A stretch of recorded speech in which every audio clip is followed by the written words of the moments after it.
عن أبي هريرة رضي الله عنه قال قال رسول الله صلى الله عليه وسلم حق المسلم على المسلم 6: إذا لقيته فسلم عليه، وإذا دعاك فأجبه، وإذا استنصحك فانصح، وإذا عطس فحمد الله فشمته، وإذا مرض فعده، وإذا مات فاتبعه. الحمد لله وصلى الله وسلم على رسول الله وعلى آله وأصحابه ومن اهتدى بهداه. أما بعد، هذا كتاب جامع لآداب كثيرة وأحاديث متعددة ومتنوعة في الآداب الشرعية. الحمد لله رب العالمين، والصلاة والسلام على أشرف الأنبياء وسيد المرسلين، نبينا وحبيبنا وقدوتنا وإمامنا محمد وعلى آله وصحبه أجمعين. أما بعد، فسبحانك اللهم لا علم لنا إلا ما علمتنا إنك أنت العليم الحكيم. اللهم علمنا ما ينفعنا وانفعنا بما علمتنا وزدنا علما نافعا وعملا صالحا يا رب العالمین۔ معزز ساتھیوں، بزرگوں، دوستوں اور ہماری ماؤں اور بہنوں، باب التیمم کا یہ چوتھا درس ہے، اور سابقہ درس میں 3 حدیثیں، جابر بن عبداللہ رضی اللہ عنہ کی حدیث، حذیفہ رضی اللہ عنہ کی حدیث، علی رضی اللہ عنہ کی حدیث، اس کا ترجمہ پیش کرنے کے بعد، تخریج وغیرہ کلمات واضح کرنے کے بعد، پہلا سبق میں نے ذکر کیا کہ اللہ تعالیٰ کی نعمت کو ظاہر کرنا چاہیے، یہ شکر میں یا اللہ تعالیٰ کی نعمتوں کا حق اور شکر ادا کرنے میں یہ داخل ہے۔ دوسرا اب جو سبق اور فائدہ ہے وہ یہ ہے، نبی اکرم صلی اللہ علیہ وسلم کی فضیلت اور آپ کی امت کی فضیلت ظاہر ہو رہی ہے۔ اس حدیث میں نبی اکرم صلی اللہ علیہ وسلم اور آپ کی امت کی فضیلت کے متعلق یہ حدیث بین شاہد ہے، اس لیے کہ اللہ تعالیٰ نے آپ کو اور آپ کی امت کو کچھ ایسی خصلتیں یا کچھ ایسے خصائص، کچھ ایسی امتیازی خصلتیں عطا کی ہیں جو سابقہ امتوں کو نہ سابقہ انبیاء کرام کو اللہ تعالیٰ نے عطا کیا۔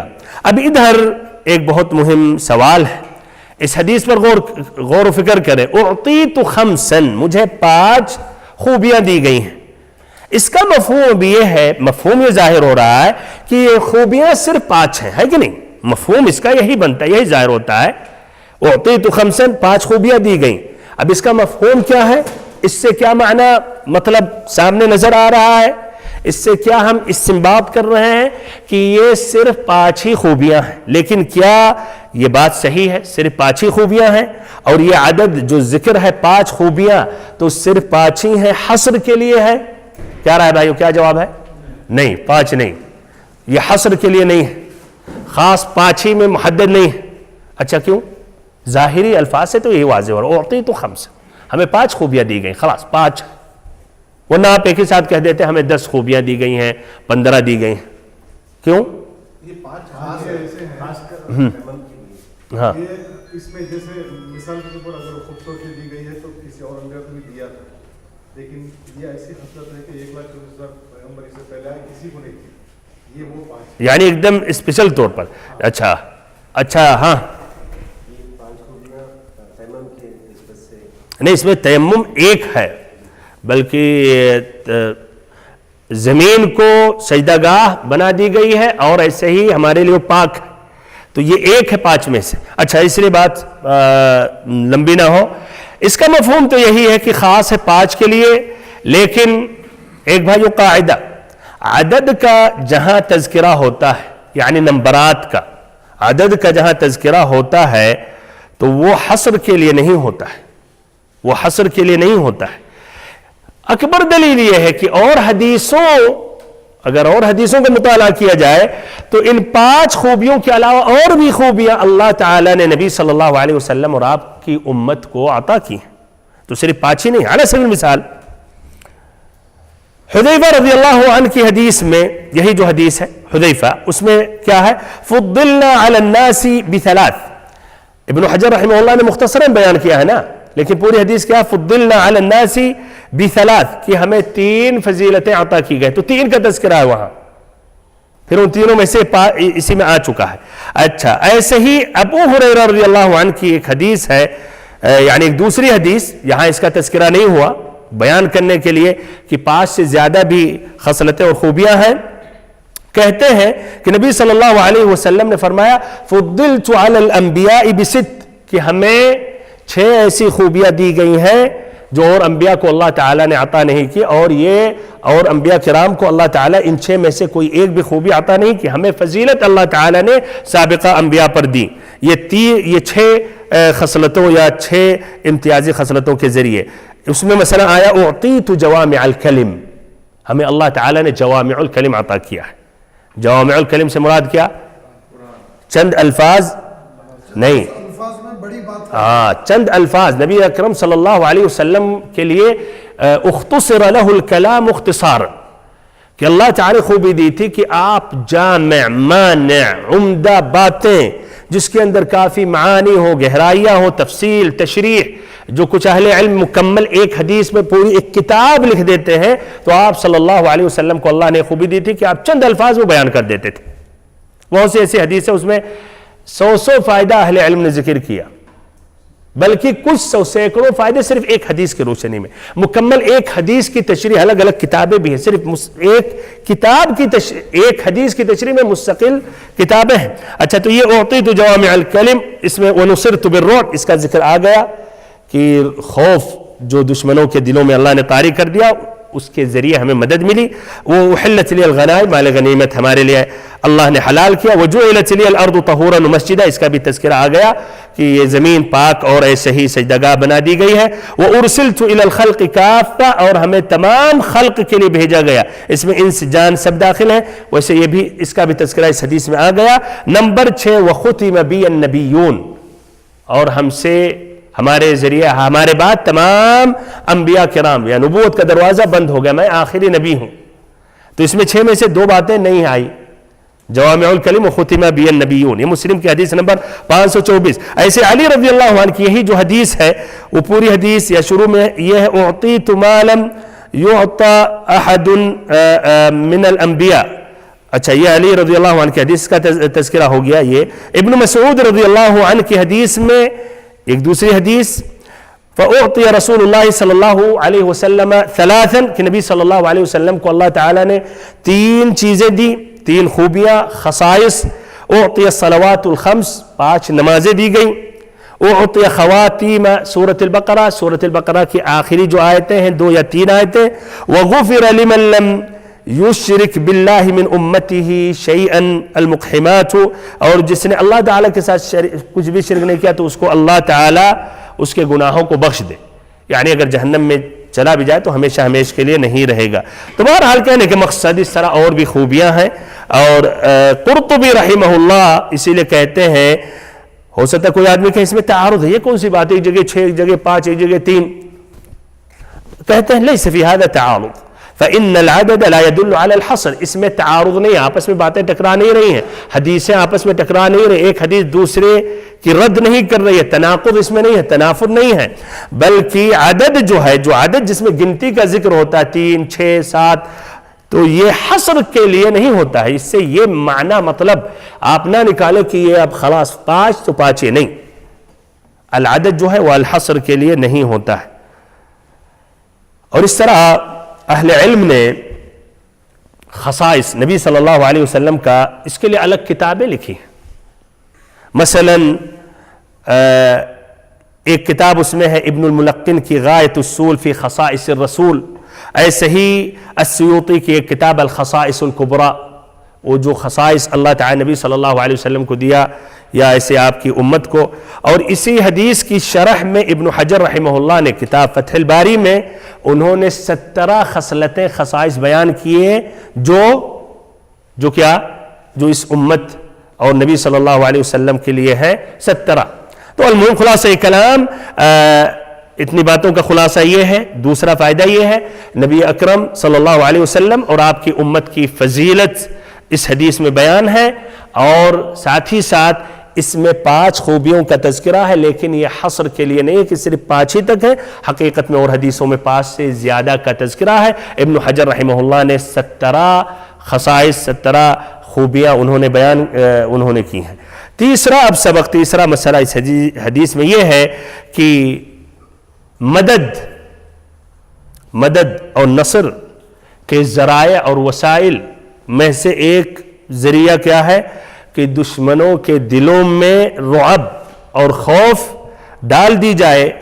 اور اس طرح نبی اکرم صلی اللہ علیہ وسلم کو اللہ نے خوبی عطا کی تھی کہ 1 مہینے کی مسافت سے دور رہتے تھے آپ صلی اللہ علیہ وسلم، تب بھی ان پر آپ صلی اللہ علیہ وسلم کا دبدبہ رہتا تھا، ان کے دلوں میں خوف اور رعب رہتا تھا نبی اکرم صلی اللہ علیہ وسلم اور آپ کی لشکر سے. یہ تو ثابت ہے نبی صلی اللہ علیہ وسلم کے لیے، لیکن کیا ثابت ہے پوری امت کے لیے؟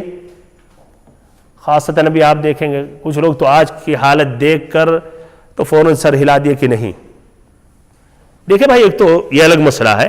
تاریخ، اگر آپ تاریخ یعنی فیصلہ کرنا چاہ رہے ہیں کسی بھی امت کے بارے میں جس میں مسلمان بھی ہیں، تو صرف آج کے محدود 20-30 سال یا 50 سال دیکھ کر نہیں فیصلہ کریں آپ، یا 100 سال. حقیقت پورا دیکھیں آپ، شروع سے لے کر آخری تک، ہے کہ نہیں؟ یا کسی آدمی کی بھائیو، آدمی بچپنا سے گزرا، جوانی سے گزرا، بہت اس نے محنت، آخر میں بڑھاپے میں ہو سکتا ہے نمازیں مکمل نہیں کر، اب اس کے بارے میں فیصلہ کریں یار بہت خراب آدمی ہے کہ نہیں؟ تو ایسے ہی امت کے بارے میں بھی ایک الگ یہ موضوع پوری آپ کو دیکھنی ہوگی. شروع میں کہاں، جب عمر بن الخطاب رضی اللہ عنہ کے زمانے میں ایک ہی وقت دنیا کے 2 سپر پاور طاقت سے لڑنا، یہ ایک معجزہ، ایک کرشمہ، ایک دنیاوی حساب اور ایسے ہی دنیاوی پلاننگ کے اعتبار سے ایک دم ناممکن چیز ہے ایک ہی وقت. اور وہ بھی اتنی مدت بھی نہیں گزری، 8 سال کی بات ہے. نبی صلی اللہ علیہ وسلم ہجرت کر کے مدینہ پہنچے، چلیے 10 سال، پھر اس کے بعد 13 سال کے اندر یہ جزیرہ عرب میں جو لوگ آپس میں لڑتے جھگڑتے تھے، معمولی ایک اونٹ کی وجہ سے لڑائی ہو جاتی تھی، 40 سال تک لڑائی نہیں رکتی تھی. پورے قبیلے میں ہزاروں کی تعداد میں مر جاتے تھے، اور آپ صلی اللہ علیہ وسلم نے پورے جزیرہ عرب کو متفق کر لیا اور سب پر آپ صلی اللہ علیہ وسلم حاکم ہو گئے پورے جزیرہ عرب میں.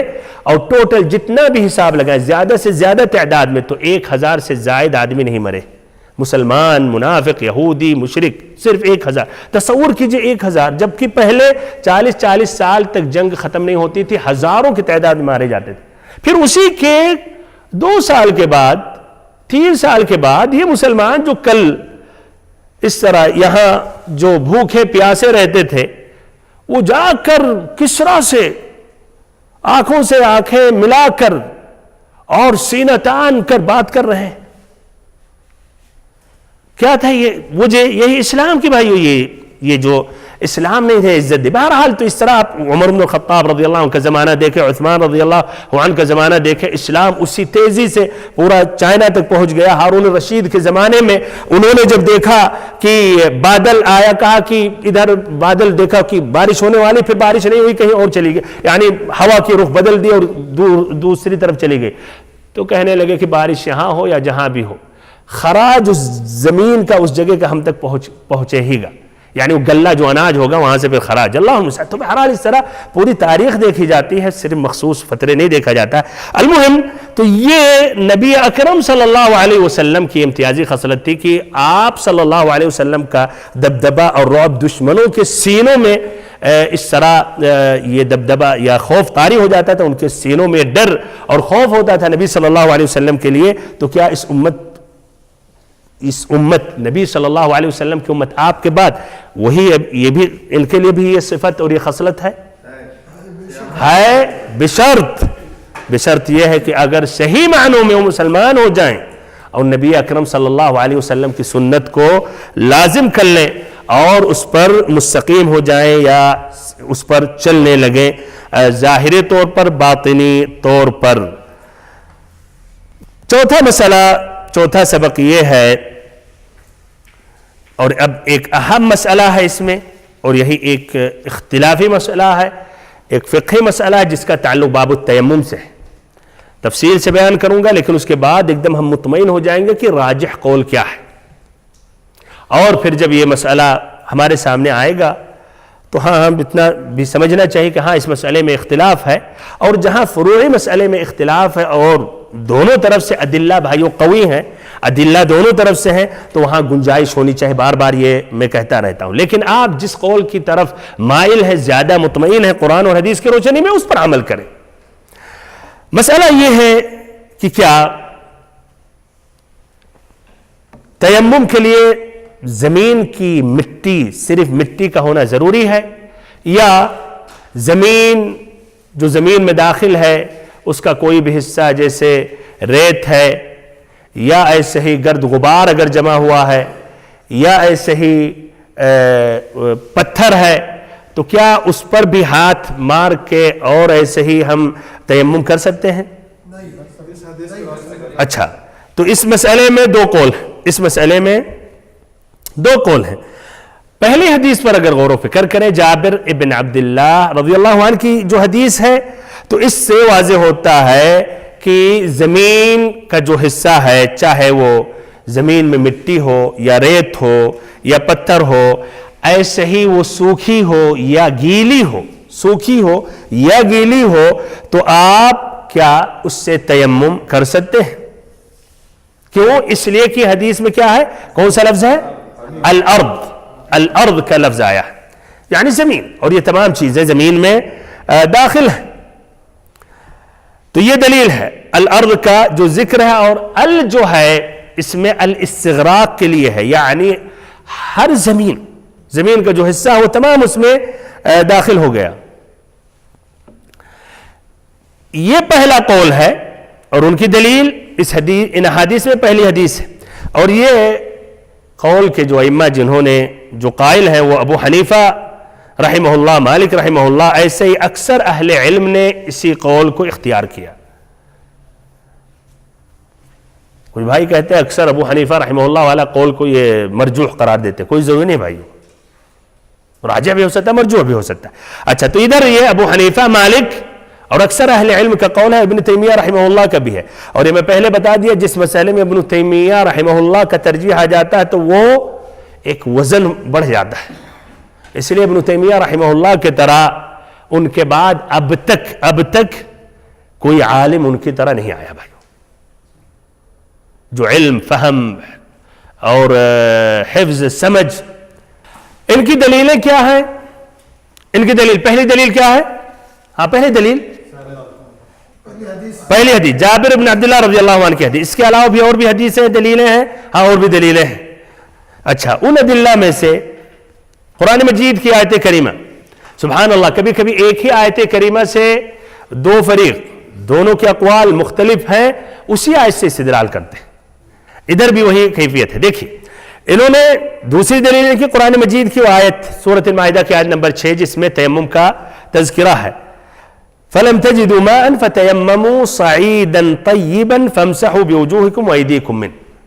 اس آیت کا ترجمہ مکمل بھی کئی مرتبہ ذکر کیا گیا، المہم اس میں جو ہے فَتَيَمَّمُوا صَعِيدًا طَيِّبًا، تو تم تیمم کرو صعیدًا طیبًا، کس چیز سے تیمم کرو؟ صعیدًا طیبًا، طیبًا معنی پاک ہوتا ہے، اور صعیدًا سے مراد کیا ہے؟ ادھر معنی مطلب لیتے ہیں یہ زمین، زمین یعنی زمین کا جو حصہ ہے، ہاں یہ مراد ہے، زمین کے جو اوپر ہے، اوپر جو پتھر، ریت، مٹی، یہ تمام چیزیں داخل ہیں اس میں۔ لغت کے اعتبار سے دیکھیں، ایک لغوی عالم کہتے ہیں الزجاج معانی القرآن مجلد 2 پیج نمبر 56 کہتے ہیں لا اعلم بین اہل اللغة اختلافا فی ان الصعید وجہ الارض، کہ ہمارے علم کے مطابق علماء لغت کے جو ماہرین ہیں ان کے نزدیک اختلاف ہی نہیں ہے کہ صعید سے مراد ہے وجہ الارض، زمین کا حصہ۔ تو لغت کے اعتبار، لغت کا بھی قرآن کس زبان میں نازل ہوا ہے؟ عربی زبان میں، تو عربی زبان اور اس کا بھی اعتبار ہے بھائی، اعتبار ہے، اور معنی فرق ہونے سے مسئلہ بدل جاتا ہے، جس طرح کی حدیث صحیح اور ضعیف ہونے سے مسئلہ بدل جاتا ہے، اوپر کا نیچے، نیچے کا اوپر ہو جاتا ہے، ایسے ادھر بھی۔ اچھا، تو یہ انہوں نے وہی آیت التیمم صعیداً طیبہ سے کیا لیا ہے؟ طیبہ چھوڑ دے پاک، صعیداً سے کیا لیا ہے؟ فتیمموا صعیداً، زمین، وجہ الارض یعنی زمین کا جو حصہ ہے، اور اوپر اس میں پورا داخل ہو گیا مٹی، ریت، پتھر۔ تیسری دلیل ان کی ابو الجہم رضی اللہ عنہ کی حدیث، کہتے ہیں کہ نبی صلی اللہ علیہ وسلم نے دیوار سے تیمم کیا۔ دیوار جانتے ہیں؟ دیوار جو ہے گھر جیسے یہ دیوار ہے ہاں تو اس پر مٹی، اور مٹی کی بھی ہوتی تھی خاصتاً پہلے مٹی کی، ہاں ابھی کی طرح نہیں جیسے سیمنٹ وغیرہ یا پینٹ لگاتے تھے، تو مٹی کی ہی ہوتی تھی. تو آپ نے اس طرح، اور وہ بھی زمین سے متصل ہے، تو اس طرح وہ مٹی سے ہے اور زمین سے متصل ہے. تو آپ صلی اللہ علیہ وسلم نے اس دیوار سے تیمم کیا، اور اس سے آپ نے اپنے چہرے اور ہاتھ کو مسح کیا، یعنی تیمم کیا. صحیح امام بخاری کی روایت اور مسلم کی. بخاری حدیث نمبر 337 اور مسلم 369. اچھا تو یہ ان کی تیسری دلیل. کیا رہا ہے بھائی؟ وہی قول صحیح ہے. اچھا دوسرا قول انہوں نے کیا کہا کہ نہیں، تیمم کے لیے زمین کی مٹی ریت پتھر دیوار نہیں، مٹی یہ اس کا ہونا ضروری ہے. یہ کس کا مذہب ہے؟ امام شافعی اور امام احمد. پہلا جو تھا مالک اور ابو حنیفہ پہلے، اور دوسرے امام جو آئے، اور پھر تیسرے اور چوتھے جو امام ہے شافعی اور احمد کا یہ ہے کہ نہیں، مٹی کا ہونا ضروری ہے. اچھا ان کی دلیلیں کیا ہیں؟ دوسری اور تیسری حدیث جس میں تقید کیا گیا ہے کہ زمین کی مٹی ہو، زمین مطلقاً کا ذکر نہیں آتا ہے.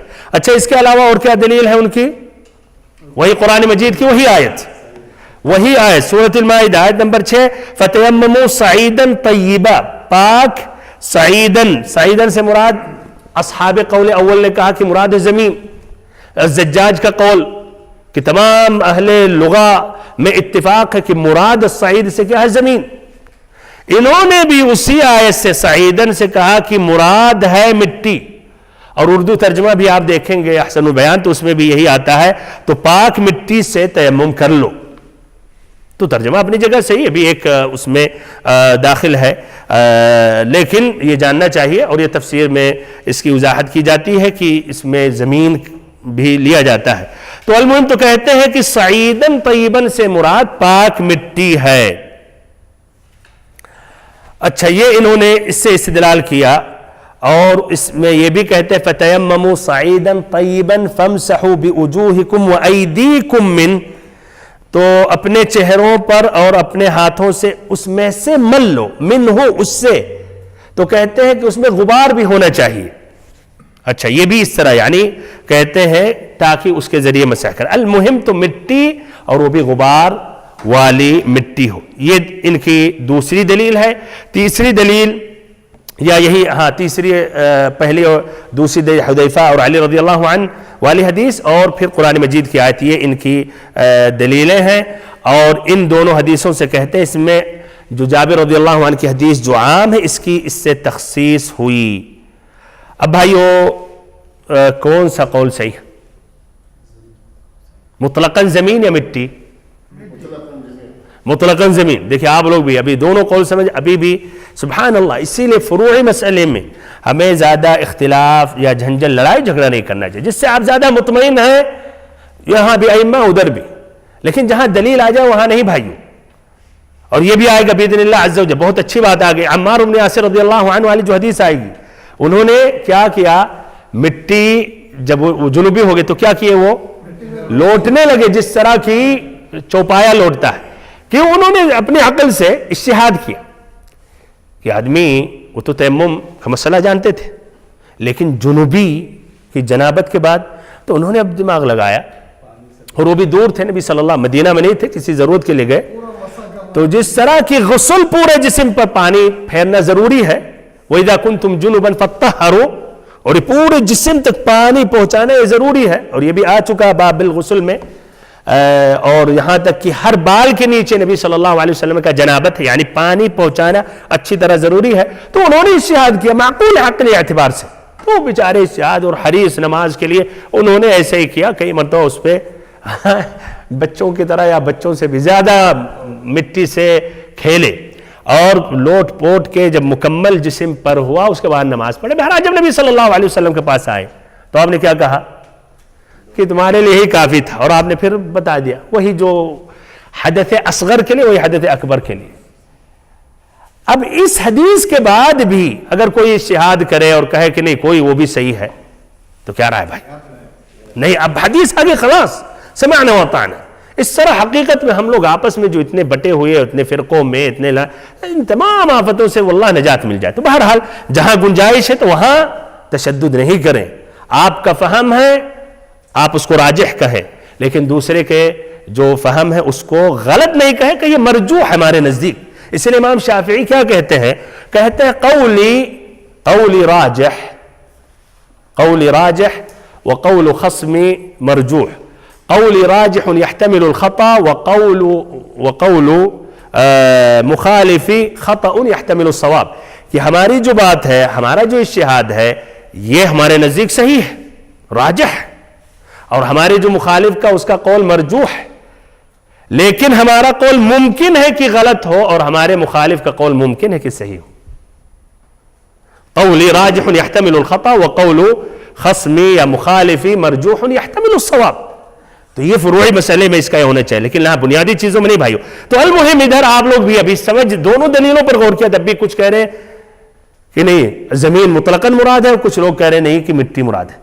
ہاں پھر سے مرتبہ کون کس کے طرف آپ جو کہہ رہے ہیں کہ نہیں مطلقاً زمین مراد ہے ہاتھ اٹھائیں، جو مطمئن ہے اس قول سے پوری زمین مراد ہے. اچھا جو کہہ رہے ہیں مٹی مراد ہے، اچھا مٹی والوں کی تعداد زیادہ ہے. دونوں میں اگر وہ زمین اس میں مٹی لگی ہوئی ہے تو اس سے مذاق کر سکتے ہیں. اچھا پھر انہوں نے یہ بھی کہا کہ غبار والی ہو، مان لیں غبار والی نہ ہو، مٹی پتھر ہے یا دیوار پر ہے لیکن غبار نہیں ہے، اور آپ نے اس دیوار مٹی والی پہ کیا جسے نبی صلی اللہ علیہ وسلم نے کیا، تو وہ جو کہہ رہے مٹی والا ہو سکتا ہے اس پر اعتراض کریں. وہ کہتے ہیں نہیں مٹی صاف مٹی ہو، غبار والی ہو.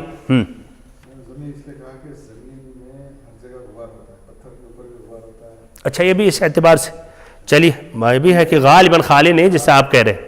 اچھا اگر الارض مسجداً طہورا ہو سکتی ہے، مسجد بن سکتی ہے ساری زمین، وہی زمین جو ہے وہ تیمم کے لیے صحیح بات صحیح ہے. لیکن اگر اور حدیثیں نہیں آ جاتی اس میں وہ تربت ہوا تو یہ آپ کی بات یہی الاصل ہے، لیکن اس لیے اور بھی حدیثیں آ گئیں اس مسئلے میں، جیسے وہ جعلت تربتها لنا طہورا، تب اس کی وجہ سے پھر کچھ اہل علم نے اس کو کہا کہ یہ عام ہے اور اس عام میں تخصیص داخل ہو گیا.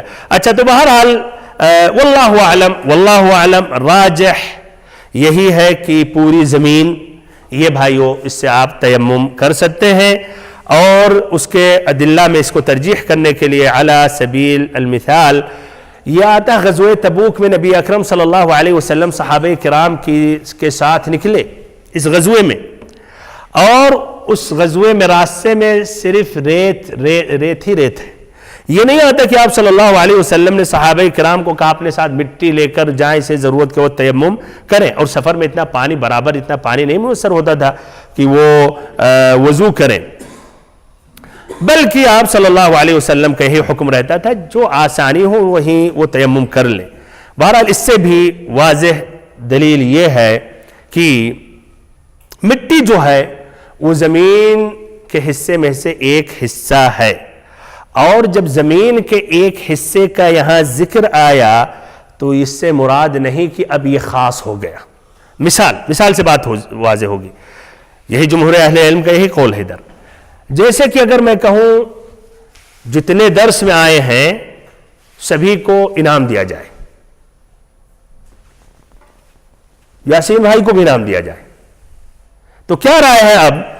کیا اس کا معنی مطلب کہ صرف انعام یاسین بھائی کو ملے گا یا سبھی کو؟